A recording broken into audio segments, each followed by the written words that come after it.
नमस्कार मंडळी. योजनेचं नाव लाडकी बहीण, पण लाभ घेत आहेत लाडके पुरुष. मी सुदीप, तुम्ही पाहत आहात लावरे व्हिडिओ. हो, बरोबर ऐकलं.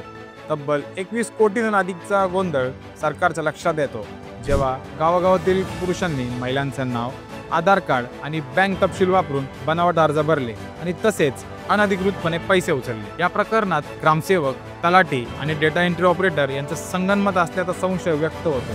त्यामुळे खऱ्या लाभार्थी महिला वंचित राहील आणि निधी बनावट नावांवर वाटला. हे ऐकून हसू येईल, पण पुरुषांनी कमीत कमी महिलांसाठी असलेल्या योजना तरी सोडाव्यात, असा संताप महिला व्यक्त करत आहे. योजनेचा हेतू महिलांचं सक्षमीकरण होतं, पण ते प्रत्यक्षात कुठेच दिसत नाही. हा पैसा टॅक्स पेयर्सचा आहे. याचा उचित वापर न होता जर तो असाच वाया गेला तर कसं चालायचं? डिजिटल शब्द लावून काही स्मार्ट होत नाही बरं का. जर यंत्रणा योग्य नसेल तर फसवणूक करणं अगदी सोपं होतं. अशा योजनांमध्ये जर जबाबदारी निश्चित केली नाही तर लोकांचा सरकारी यंत्रणांवरचा विश्वास उडतो. आता पुढे सरकार या गोंधळावर काय उपाय काढेल का, हे जाणून घेण्यासाठी कुठे जाऊ नका. पाहत राहा.